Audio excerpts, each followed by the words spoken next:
جہاں تک ختم نبوت کا تعلق ہے تو ناموس رسالت پہ تو ہر پاکستانی مسلمان کی جان قربان ہے، اور جو پاکستان فوج ہے وہ بھی اس پہ کسی قسم کا کوئی کمپرومائز نہ کر سکتی تھی، نہ کر سکتی ہے، نہ کرے گی انشاءاللہ۔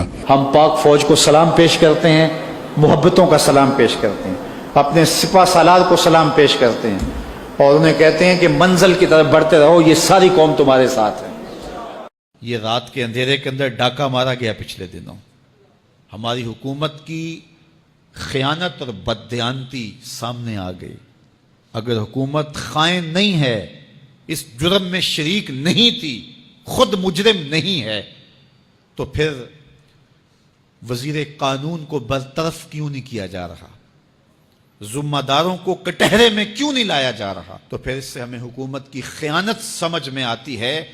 انہوں نے تخت ختم نبوت پہ ڈاکہ ڈالنا چاہا تھا، پہلے تو کہنے لگے ہوا ہی کچھ نہیں، ڈاکہ ہوا ہی نہیں، پھر بعد میں کہنے لگے ہاں ہوا ہے، اب ہم اس کو صحیح کر دیتے ہیں۔ ہمارا مطالبہ یہ ہے کہ وزیر قانون کو اور اس کے ساتھ جو شامل تھے برطرف کیا جائے اور کٹہرے میں لا کے سزا دی جائے۔ کیا آپ اس جو ہے وہ قرارداد سے متفق ہیں؟ اللہ آپ کو جزائے خیر دے۔ باقی رہی بات حضور علیہ الصلوۃ والسلام کے ختم نبوت کی، یہ ہمارا ایمان ہے۔ یہ امت عمل میں کمزور ہو سکتی ہے، عشق میں کبھی کمزور نہیں ہوئی۔ ہم اپنے آقا سے عہد وفا کرتے ہیں اور ہم نے تجدید عہد وفا مہم کا آغاز کیا ہے۔ ہم حضور سے عہد کرتے ہیں، حضور ہم جئیں گے تو آپ کے لیے، مریں گے تو آپ کے لیے، اور زندگی کی آخری ہچکی تک آپ کے وفادار رہیں گے، اور حضور کی ناموس کے لیے اپنا سب کچھ قربان کرنے کے لیے ہم تیار ہیں اور آمادہ ہیں۔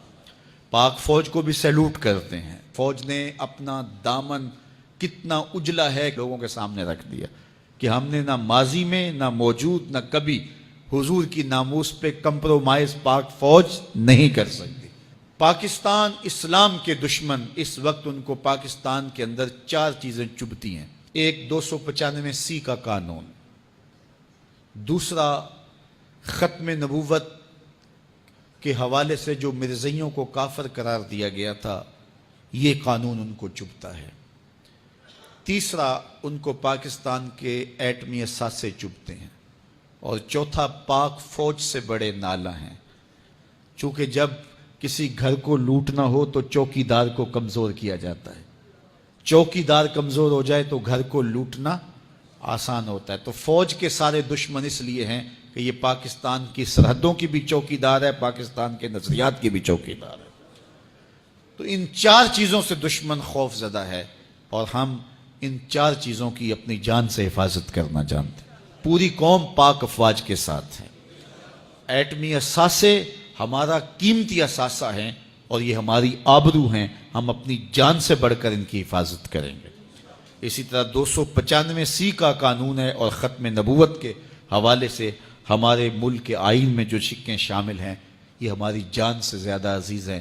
ہم سب کچھ قربان کر سکتے ہیں، حضور کے ختم نبوت پہ آنچ نہیں آنے دیں گے، اور حضور کی ناموس پر اپنے خون سے بھی پہرا دینا پڑا تو اس کو اعزاز سمجھیں گے۔ حق تو یہ تھا کہ حق ادا نہ ہوا۔ میرے ساتھ مل کے ایک نعرہ بلند کر دیجئے، نعرہ تکبیر، نعرہ تکبیر، نعرہ رسالت، نعرہ رسالت، نعرہ رسالت، تاجدار ختم نبوت، تاجدار ختم نبوت، تاجدار ختم نبوت، تاجدار ختم نبوت، تاجدار ختم نبوت، تاجدار ختم نبوت کی محمد سے وفا تو نے تو ہم تیرے ہیں، یہ جہاں چیز ہے کیا لوح و قلم۔